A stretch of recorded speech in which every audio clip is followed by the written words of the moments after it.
पिछली क्लास में हमने डिस्कस किया था लूशियन का पहला एक्सरसाइज जो कि है हिस्ट्री यानी इतिहास। इसमें हमने भारतीय इतिहास जो कि पहला टॉपिक है उसे कवर किया था।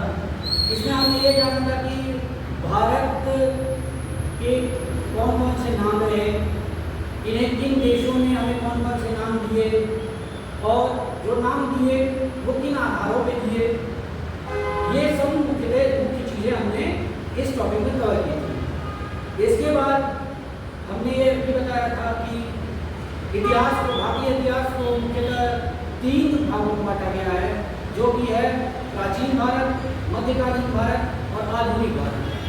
तो आज हमारा पहला टॉपिक यही से शुरू होगा जो कि रहेगा प्राचीन भारत। प्राचीन भारत सबसे पहले शुरू करेंगे हम इन 3 भागों में से।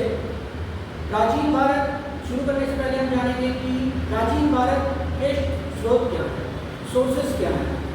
तो प्राचीन भारत के मुख्यतः 4 सोर्स हैं, यानी 4 हमारे पास 4 जगहों से जानकारियाँ हमें मिलती हैं प्राचीन भारत के बारे में।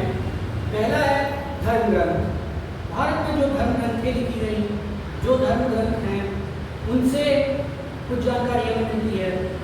दूसरा है ऐतिहासिक ग्रंथ। ऐतिहासिक ग्रंथ इतिहासकारों द्वारा जो ग्रंथ लिखी गई उनसे हमें कुछ जानकारियाँ मिलती हैं। कुछ जानकारियाँ हमें मिलती है विदेशियों द्वारा किए गए विवरण से, और अंतिम जो कुछ जानकारी बचती है वो हमें मिलती है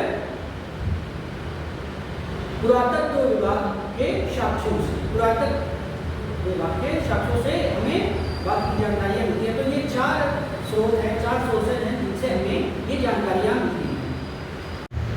भारत का सर्वप्राचीन धर्म ग्रंथ वेद है। महर्षि कृष्ण दयानंद वेद व्यास इसके संकलन करता है। वेद वसुधैव कुटुंबकम का उपदेश देता है। वसुधैव कुटुंबकम का अर्थ होता है ये सारी सृष्टि हमारा परिवार है, वसुधैव कुटुंबकम। वेद 4 है, ऋग्वेद, सामवेद, यजुर्वेद और अथर्ववेद। भारतीय परंपरा के अनुसार वेदों को नित्य और अपौरुषीय माना गया है। नित्य का अर्थ होता है शाश्वत यानी हमेशा रहने वाला, और अपौरुषीय का अर्थ होता है जो मनुष्यों द्वारा निर्मित ना हो।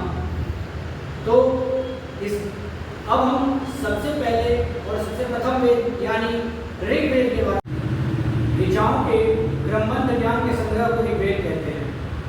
इसमें 10 मंडल, 1028 सूक्त और 10,462 ऋचाएँ हैं। इन ऋचाएँ अपना पाठ करने वाले ऋषियों को गोत्री कहा जाता है। इस वेद में हमें आर्यों की राजनीतिक प्रणाली, ईश्वर एवं इतिहास की महिमा का पता चलता है।